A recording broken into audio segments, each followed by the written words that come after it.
Welcome to In the News for July 29, 2022. My name is Brett Burney, and I am from appsandlaw.com. This is Jeff Richardson from iPhone JD. Hey, Brett.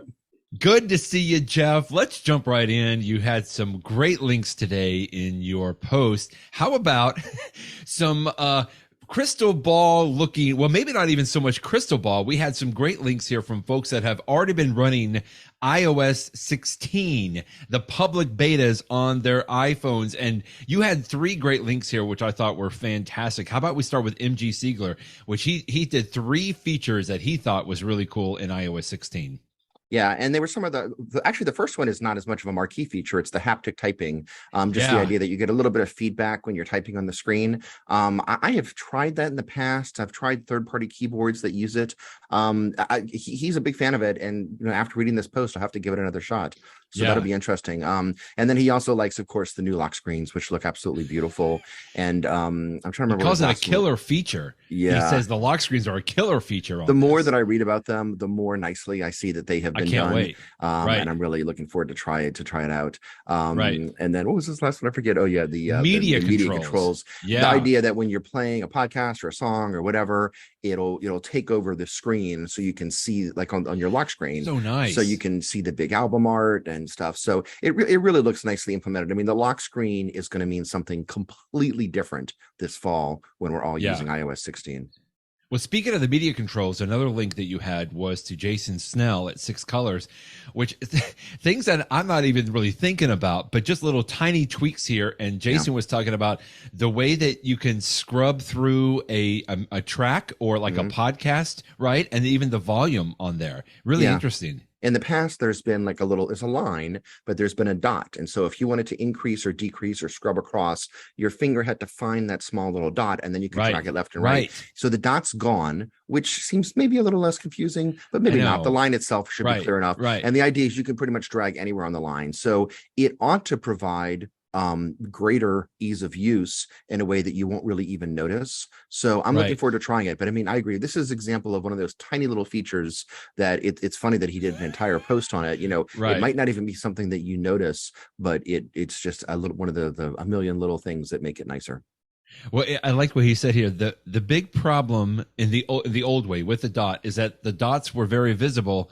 But what did he say? Somewhere in here, he said, if you didn't get the dot, if you didn't put your finger on the dot, then you missed it, right? You're like, you failed. But now the entire area is swipeable, just like you were saying, which I think was neat. And to be honest with you, quickly, it reminded me of my old MacBook Pro that had the touch bar on it. Remember that? And everybody hated it, and I wasn't a big fan of it. But one of the things that I did like about it is that there was a volume and a screen brightness button up in the top touch bar. And I didn't even have to be very specific. I could just tap it. And then as soon as I tapped it, I could start moving up and down. And I know I'm not describing it the best, but it was very useful in the way that was working. And when I was reading this story that you linked to from Jason, that's what I was thinking of. But I loved it. In other words, that was the best thing that I did like about the touch bar on that MacBook Pro. Everything else I could do away with, but I use that all the time. And you're not very enthusiastic about the touch bar. You can actually still buy Macs today that have a touch bar. You can. It's a Mac that I probably don't recommend people get because it's got a lot of older technology. But my wife still uses her MacBook Pro that she's had for a while now with the touch bar, and she likes it. I mean, I know that there are some people that are fans of it. Certainly the idea of having things more visible, more accessible, it's good. Maybe Apple didn't, that did not live up to its potential for many folks, but there was something there. And like you say, it's something that carries across, whether you're talking about a computer or an iPhone or an iPad. I mean, you want things to be easily accessible, apparent, obvious. I like that.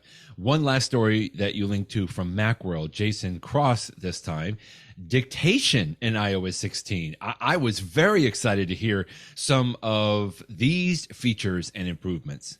What excites me about the dictation improvements is that I have seen so many people, this article is just the latest example of it, who have tried it and say it really is much better. Yeah. Dictation is so useful. In the old days, I used to be a little worried as an attorney using dictation because everything you say would go up to the cloud and you worry about is it confidential. But nowadays it's all processed on device, so I don't have that concern anymore. And in iOS 16, you'll be able to just keep talking at the same time that you edit, and so it's not like this I'm only in dictation mode, and now I'm out of dictation mode. It's an either or, but it'll be a lot more seamless. It'll work better. You'll be able to correct mistakes as you're going. Every review that I've read of people that have focused on it say, wow, this is so much better than before.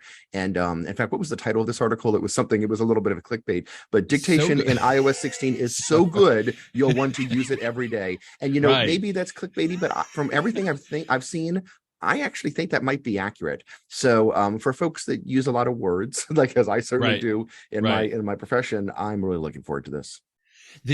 I have to say, just like you were saying here, he talks about while you're speaking, so you can be dictating, but then you can switch to typing at any time, like you just mentioned, Jeff. And I got to tell you, I can't fathom that. Like I haven't tried it yet, right? And I'm like, well, wait a minute. If I'm dictating, I'm not typing. If I'm typing, I'm not dictating. Like, how is that going to work? He said you can alternate between typing and speaking freely once you get the hang of it, and it's quite fast. I'm looking forward to this. I just can't quite fathom how that's going to work. But exactly what you said, Jeff, I've read other folks that have said, it's so great. It's so much easier to use. So good. I'm looking forward to that as well. So iOS 16, those are some of the things that we're going to be looking forward to. And we'll be talking about that probably much more in the coming weeks. But another thing that you linked to is more on the maps. Let's talk about maps just real quick. And I think one of this, a little bit of this one story here from MacStories, John Voorhees, is talking about iOS 16 or some of the improvements, right, in maps in iOS 16. But I like this. You linked to an Apple Map story and also a Google Map story we'll get to in just a moment. Yeah. So what John did in his article is he focused on both CarPlay and also Apple Maps. And although Apple Maps is on the iPhone as well, but you use it a lot in the car, so it makes sense to talk about all those features together. And I did the same. But one of the big improvements for Maps is the multi route destinations. I mean, we often have time where I am driving from New Orleans to Memphis, but along the way, I want to stop at, this location. I want to stop at the Buc-ee's. I want to stop at the largest, ball of twine, whatever it is. And so to have sort of multiple destinations on there, it's a pain to do right now in Maps. You got to sort of start your thing and add a destination. For all intents and purposes, every little trip is its own trip. You might as well just do your first destination and then start all over, because it's not even worth using the current feature. But it looks like from the preview here, it's actually done the way that you would expect. You can plan your trip beforehand on an iPhone, put all your different stops in there, and it has a new interface in CarPlay and in Maps for the different stops that you're going to. So, and I think this is useful because this is the way that people actually do work. I mean, none of us get in the car and say, okay, now I'm going to drive 10,000 miles across the country. No. You're going to have stops along the way, and you want to sort of see your overall progress and also see where you are in relationship to your stops. So this alone is a nice new feature of Maps. But then he has other improvements that are coming to Maps too. The nicer version of Maps that we've seen now in most of the United States are coming to Europe and other places, and other little tweaks in the map. But I just consider the Maps app really important. I use it a lot, both on my iPhone and in CarPlay. So keep going full steam ahead. I'm excited about it. Yeah, I think the same thing with the multi-stops. I know that it's always been there. I've tried it several times, and it's just never worked for me a whole lot.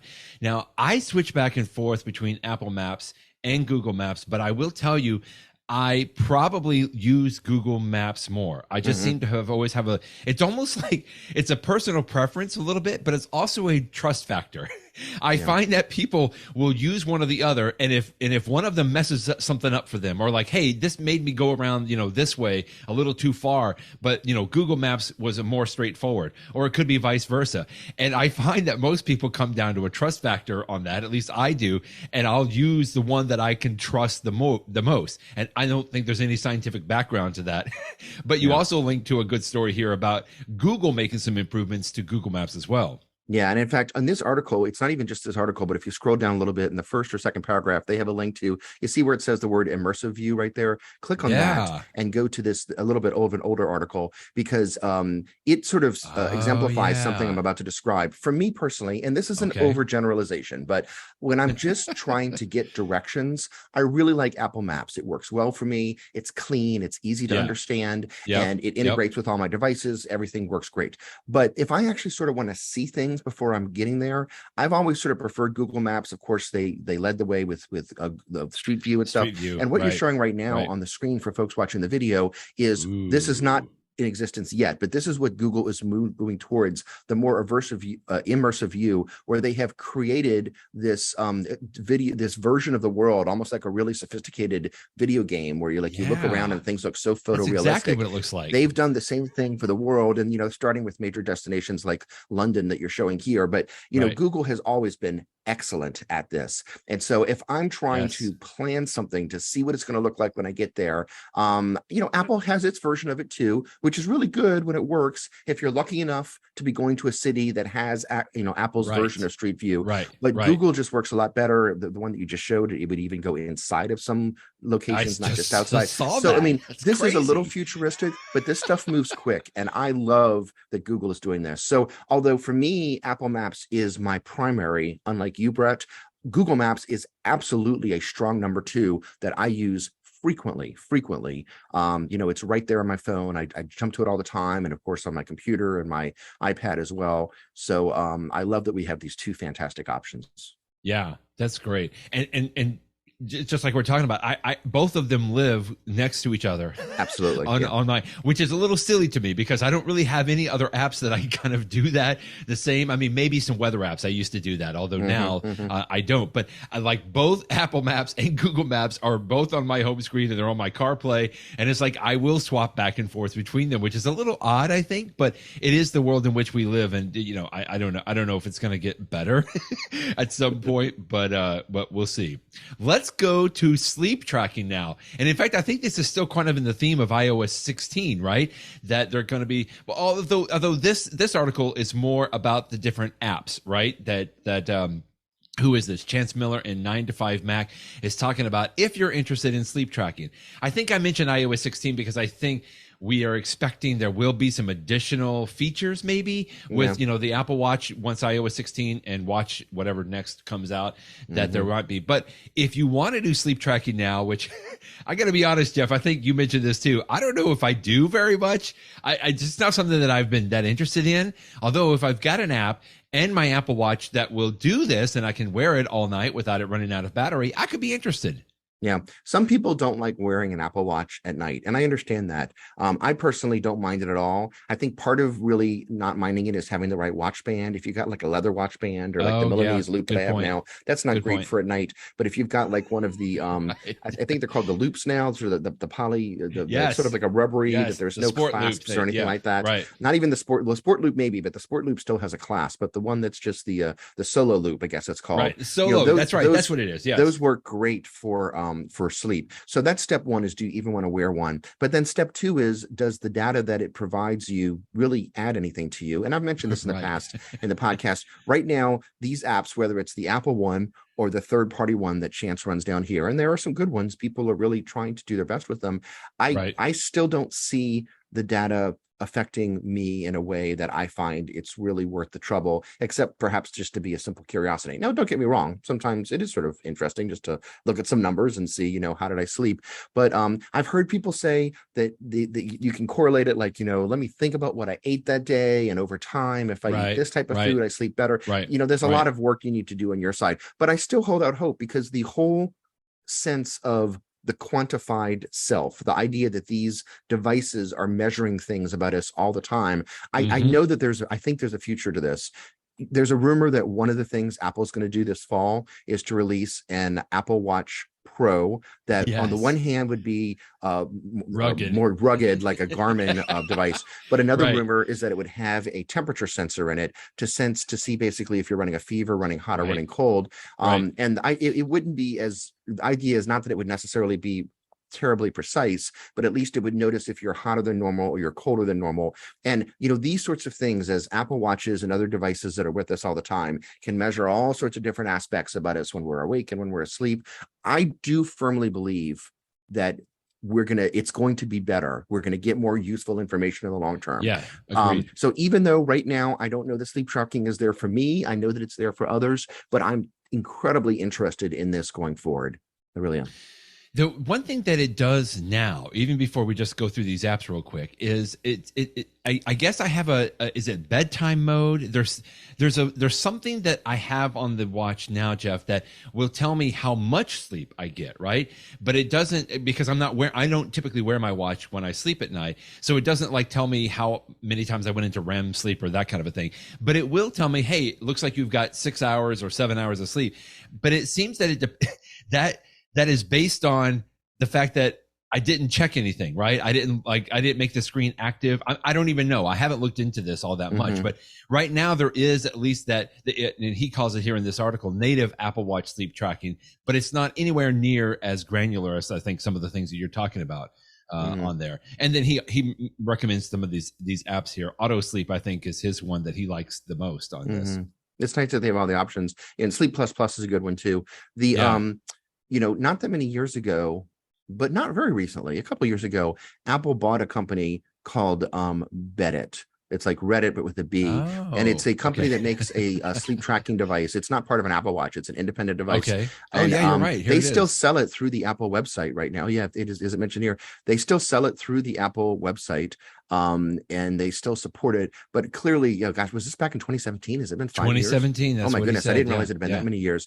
Apple clearly had an interest in this category to go out and buy a whole company that specializes in it, to get some engineers that have expertise in it. So, we still may see even more coming in the future. Interesting. I like that. Well, let's go from sleeping to power naps, maybe. Well, that's a nice little Very thing. Clever. There was a couple of, you had one link in here. We might expand this just a little bit with some other links on here. This one, which I thought was great. This is Jason Cross again from Macworld, talking about Apple's new M2 MacBook Air chargers. This is where something new that they came out with, like Apple came out with, where you could plug it in and it had 2 USB-C slots in it. It was a little confusing. And I got to tell you, I read this article. It's a very good article. But Jeff, I feel like I'm just swimming in, I don't know how many watts I need. I don't know what charger that I need to use for what product anymore. You have done a very good job on iPhone JD about reviewing some of these devices out here. But this one specifically was on what Apple is now offering, as opposed to some of the other companies that you and I like to talk about, like Anker, Anker. Yeah, and that's a good transition. So it's sort of a two-step here. Step one, this article from Macworld focuses on the new Apple products. When you buy a Mac, you can now get the charger, the 30-watt USB-C charger. But if you spend an extra $20, you can sort of upgrade it to one of 2 nicer chargers. And one of them provides even more power, so it could charge a Mac more quickly. Or one of them has 2 USB-C ports. And that's the one that appeals to me, because that way, in addition to charging your Mac, you could charge your iPad or your iPhone or your Apple Watch or other things too. So I think that's useful. Now, so that's the Apple option. And if you're going to get the Apple chargers, which, don't get me wrong, I strongly recommend, because the quality of them is always excellent. True. Those are my defaults. That's good. For sure. If I was buying one of these, maybe I would throw in the extra $20 to upgrade. Now, having said that, I still think you get a better deal with third-party chargers from companies that you trust. And I did not see this before you found it for the show notes for today. The new chargers that Anker have come out with. If I was going to get my go-to charger, I would typically go to a company like Anker or one of the other ones that are trustworthy, because they have better quality, not better quality, but they have more features for less of a price. And what I did not realize, and you alerted me to this morning, is that just a couple days ago, Anker came out with its new 3rd generation of the gallium nitride. So G, it's a capital G, a lowercase a, and a capital N. But these GaN chargers can provide more power in a smaller package. That's been the case since they first came out a few years ago. And now we're up to the 3rd generation charger. And so it can do even more, and it can be smarter. And let me give you an example of why. So, and again, this just came out, but as it's been described in the article, if you have a GaN charger, like I've got one right next to my desk over here. Yes, you're right. That I've reviewed on my website, that has 3 USB-C ports, right? And you can have different amounts of power going to the different ports. So if I had like a MacBook Pro that was going to really suck a lot of power, it could take one port and it could get like, I don't know, 65 watts or even 80 watts from that port. And then my other two ports would have less power, but that might be fine because it might be more than enough for my Apple Watch, say, right? These new GaN chargers that Anker has yes, they can have more power for one port and less for another port. But then if I unplug that MacBook Pro, it will dynamically notice, hey, I got a lot more capacity here, and it can then provide more. Whereas right now you have to sort of unplug everything and start again. So, so that's a nice little change that's coming. And these things are usually very compact and easy to use. So I really think that, I guess GaN is calling, Anker is calling this GaNPrime based on the article you're linking to right now. It sounds like where's Ganymede? Isn't that a planet in something? Is that Dune or something like that? Okay, anyway, GaNPrime. So it just sounds like is their third generation, and they just came out. So if you're in the market for something like this, and if you're looking at the Anker stuff, which I've had great experience with, you might as well get the latest and greatest, which is GaNPrime 3rd generation. So all of this provides you a lot more bang for the buck than you get with those Apple devices that we started with. So it's great to see all these options. And they require more of your buck, right? I think because this is a new technology, and the way I think of GaN, and I'm oversimplifying it, Jeff, because you understand this better than I do, but it's like it's more power, more options, but smaller and more compact. I mean, a lot of this, we could do this with humongous bricks. Oh, sure. But the fact that we have this GaN technology, which is really, it's not an Anker specific, right? This is sort of a technology a lot of people are following. Thing, yeah. Exactly. That these are standards that companies can build on, and it just seems like Anker is really getting out in front here as one of the better, and they've always been fantastic at what they're doing. But I know this Anker 747, which to me sounds like an airplane, but the 747 wall charger is $110. That is the most powerful of the bunch, it says, capable of delivering up to 150 watts across 4 devices. Now, that is a lot of power. I mean, that thing can charge up your laptop and several iPads and phones at the time. You may not need that much, but because these are new, and I think not just new, like they're brand new products, but it's also because this is new technology. And just like anything else, I think over the next several months, a couple of years, we'll see some of these pricing go down as this probably becomes the standard for just about any kind of charging devices. But that 747, Brett, I mean, as you said, 4 devices, you get 3 USB-C, which is probably all you need, plus one of the traditional old style USBs, right? Because sometimes you got stuff that has a regular USB. I mean, that one charger, you throw that one in your purse or your knapsack or your briefcase, whatever. You got everything that you need. So, so that's good. And again, if you're using for travel, it's nice to have them so small. Even if you're not using them for travel, we all know that it's hard to find space on a power outlet. Taking up less space on the outlet on the wall or on the power strip and stuff. That's always a good thing. Yeah. No, that's a great point. I love it. One other quick thing that you mentioned too, in sort of the same vein with power. This is Juli Clover from Mac Rumors. This is Belkin, another company that does a good job. Not so much on maybe like the wall chargers, although they have a few, but this is a product I've seen a lot of people like. This is the 3-in-1 charger for your AirPods, your iPhone, and your Apple Watch. And apparently they're coming out with a new updated version of this as well. There are a lot of companies that make like a little thing that you might put on a nightstand next to your bed to charge a bunch of your devices at once. And throughout the years, I've always thought that the ones that Belkin makes, they sort of seem to be some of the nicest of the bunch. And this one really shows it. I mean, first of all, this is wireless charging. So it's a place that you would magnetically attach your iPhone, assuming that you've got one of the newer iPhones with MagSafe, so that it would, your iPhone would be propped up there by the magnets and it will charge. And then of course it's got a little circle that you can put your AirPods or AirPods Pro on, assuming that you have one with the charging base, and then have a place for the Apple Watch, and so that you can actually see it in nightstand mode, I guess it's called, where you can see the time.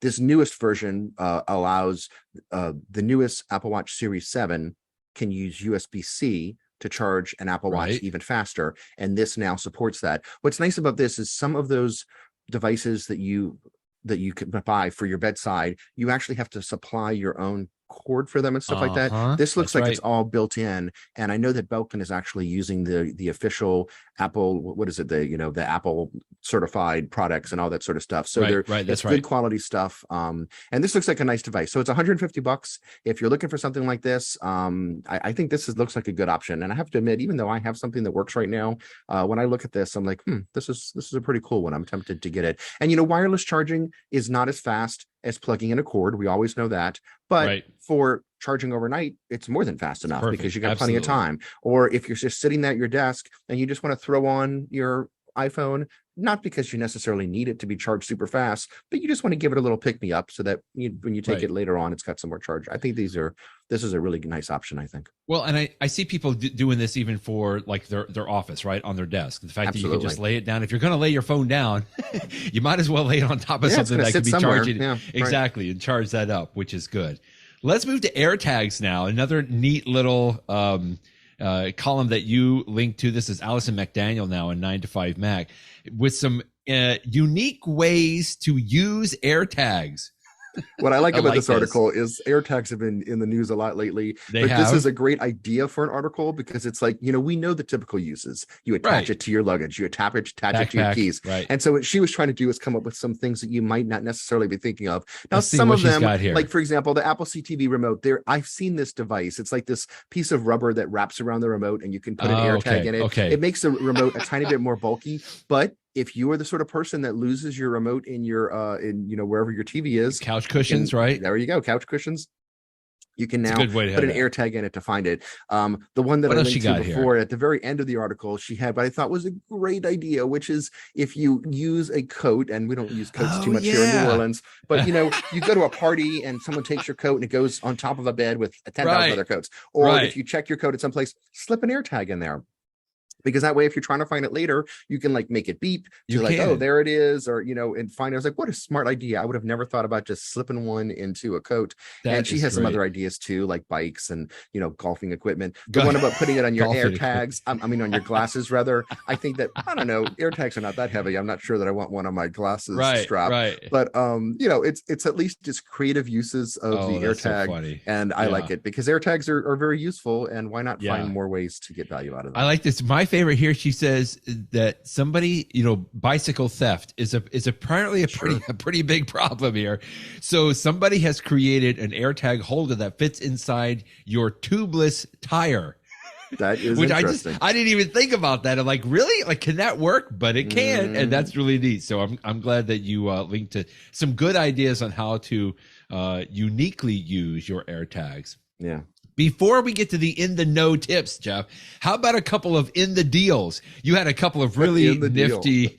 You had a nifty couple of links here. Number one was to the Apple TV 4K, which is now again on sale at Amazon. What a price. This is nice. I mean, it was a great price a couple of months ago. You bought one, if I remember correctly. I did. And now it's to that price again. So, I will tell you, Amazon looks like, maybe it's just Amazon having a sale. Maybe they're trying to clear out inventory because they think that Apple's going to come out with an updated version of the Apple TV later this year. I have no idea if they will. Maybe not. I would probably vote probably not, but then again, because they just came out with it in 2021 and they don't update these too often. But I love my Apple TV 4K so much, and it's to be able to save this much money on it is substantial. And then the other, I'm not looking for deals. I'm not like a deal thing, but I did happen to notice this iPad Pro for 25% off. I'm like, wow, that is a significant discount. Now this is the 1 terabyte. Yeah, which is a lot of space. I have 512 and I don't even fill up the 512,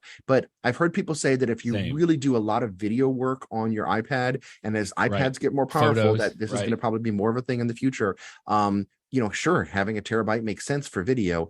Otherwise, you have to have a lot of stuff. But if you're an attorney and you have all of these huge discovery files and a whole bunch of cases, maybe you'll take advantage of it. Plus, with this much of a discount, I think that the difference in price between the 1 terabyte and the 512 is like $50 or something. It's like, normally you wouldn't get that extra space, but if it's going to be, what is it? It's 1 with 7. So maybe 60, $70. So it's enough that you at least might want to think about it. So that's a nice deal. Now, this is the 11-inch iPad Pro, which is the most popular size. I personally prefer the 12.9 inch because I like the bigger screen size. Yeah. But this is the more popular size. So anyway, something to think about. I do see this 11-inch more in the quote in the wild, as it were. I went with the 12.9 inch as well, and based on your recommendations, I did the 512 as well. That has been the same as you, Jeff. Plenty of space. I'm not even filling that up.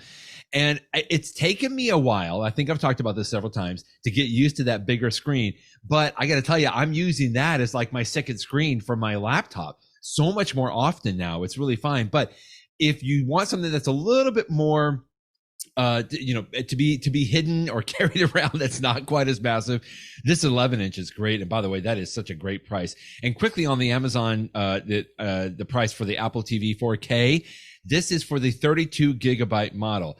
There's a 64 gig, which is much more expensive. But Jeff, I know we've talked about this as well. Quickly, I just want to tell people, don't feel like you have to get the 64 gig. Get the 32. Yeah, 32 I don't know. Fine. The only reason I can think of that people would need 64 is if you have dozens and dozens of games that you're downloading, right? Yeah. Otherwise, we have the 32 gig and we're not even barely touching the space on that. So you'll be perfectly fine with the 32 gig. 32 is more than enough. And as you were talking about, I just looked them. I mean, I'm just one example, but my 512 gigabyte iPad Pro, I'm using 400 gigs of storage. And believe me, I just throw everything on there because I know I have tons of space. I could probably cut a ton of this if I needed to. So I use my iPad enough that it's nice to have more than 256.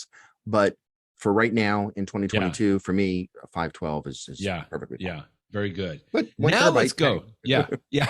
Now let's go to In the Know. Here's my tip today. We've talked about this several times. This isn't anything brand new, but I'm just going to tell folks to remind you. It took me a while. This was an iPad or an iOS 15 where instead of just the on-off toggle for do not disturb mode, right, where you wouldn't get any notifications, Apple now created sort of these focus environments, which is basically do not disturb. I just never went through and created a focus scenario. I call it a focus, I guess. I don't know if there's a more technical term for that. But here's why I finally went in and created my own custom focus. Because I like to go running and I like to listen to music. And for me, my music, I like to have a certain beats per minute on my songs. It's a little crazy just because I like to run to that cadence, right?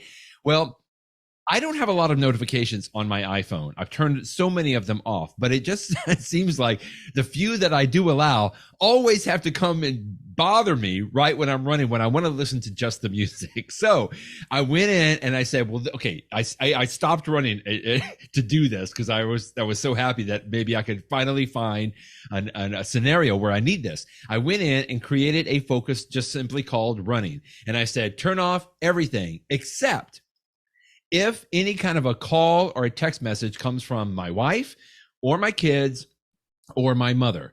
If those come through, go ahead and let them come through. Because typically now I'm running with the AirPods Pro, right? So it'll just tell me in my ears. And that's important. Like they'll know that I'm running typically, but if they need to get me, I want to be able to know that they're trying to reach out to me.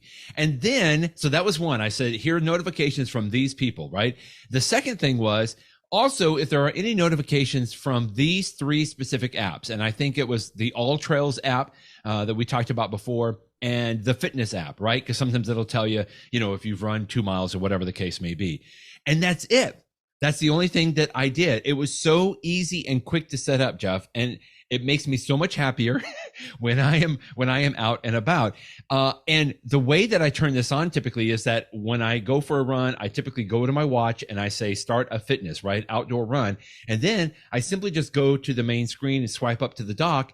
And when you tap the little crescent moon for do not disturb, it'll give you the option. Well, what focus mode do you want to go into? And I just simply tap the running focus mode. It's so easy to set up that way. Also, last quick tip, when you are doing this, you go into settings and you go into focus. And that's where you can, a little plus sign in the upper right corner, create the focus, do everything that I just described. But one thing you want to make sure it's turned on is, quote, share across devices, because that means it'll turn it on my iPad, my iPhone, and my Apple Watch. And I think that's on by default, but that's how it works, so that if I turn it on my watch, my phone is also turned on with that focus. So I know we've talked about this before. it's just that was my scenario, that I was able to set up a very simple focus on this. I had a custom color. I put a little emoji sign on it, and it was just so easy and quick to set up, and makes me very much more happier when I'm out running.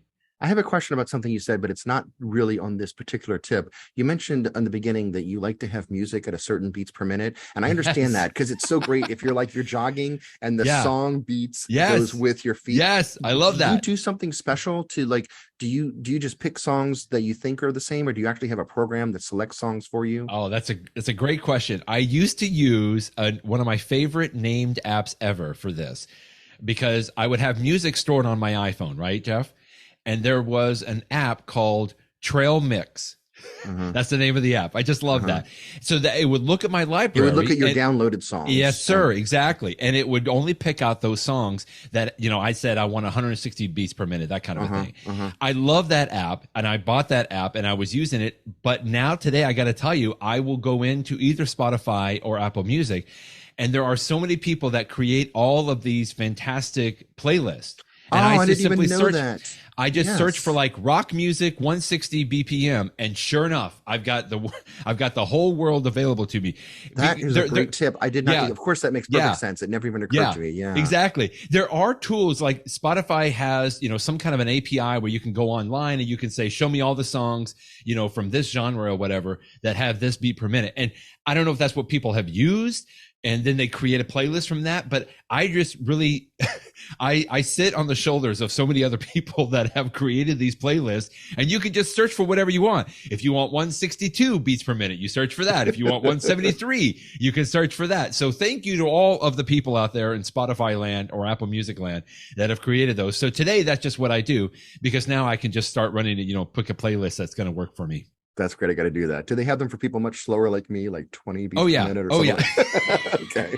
I have to find one that's more my pace. You can go as fast as you want, Jeff. It's all good. Excellent. Okay, that's good. Okay, well, you're offering all the useful tips today, so I'm going to offer something that's totally not useless and not really all that accurate, but it's just silly fun, which is this, and I heard this mentioned earlier this week in another podcast as an aside. This website is called How Many of Me, howmanyofme.com. And the silly concept, howmanyofme.com. And the idea of this website is you type in a first name, like for example, your own first name, type in your first name, type in your last name, and it will tell you how many of you are there in the United States. Because as they say, even if you're one in a million, because there are, 300 and something million people in the United States, there's still 300 of you. So you can say, put in your name, and if you put your put in my name, and it will tell you, like, as you're saying, there are only four people in the United States.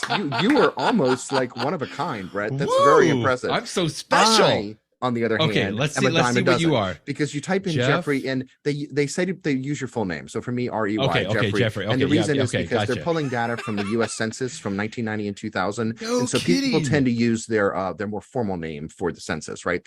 So for Jeffrey, there are 922 people, and that's just JEFFREY. If you do the ERY, or people that spell Jeffrey with the G, or all the other sort of things, there's even more of me. I am not unique, and believe me, I have definitely encountered many Jeffrey Richardsons throughout my life. But look at you, Brett. You got a pretty unique name there. This is so fun. When you go to register your name for a username for a website, is Brett Burney always open and available for you? Because I have a lot of trouble. Yeah. I already bought him. Hardest time getting Jeff Richardson. If a new website comes out, I'm like, I better sign up on day one if I want to have any hope of getting my name.